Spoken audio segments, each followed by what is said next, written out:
Hey friends, it's Mike from Moo Audio. This week's episode of Your Questions comes from Marty. Now Marty has a STAX headphone that he has a question about. I have an intermittent cable problem where the flat wire enters the headset on the right side of my STAX SR007 headphones. What is your repair procedure? Now, STAX 007 is still a relatively modern headphone. It has recently been replaced by the 007S. So because Marty's headphone is relatively modern, we still can find parts to repair it.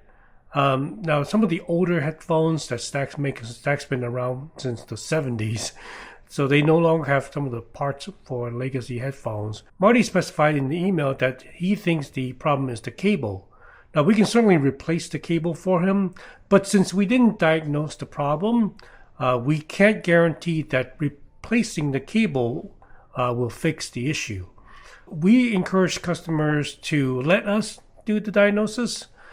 We charge a flat fee for diagnosis, and that way that any repair that we recommend, it is something that we can guarantee that what we found will fix the issue and provide you a warranty on the repair. Now, if you're handy with the soldering iron yourself, you can buy the parts to repair it yourself with genuine STAX parts on our website, staxaudio.com. So if you have a question that you'd like us to answer in an upcoming video, send us an email or drop us a comment in this video, and we'll try our best to answer them. Thanks for watching, and we'll see everyone in our next video.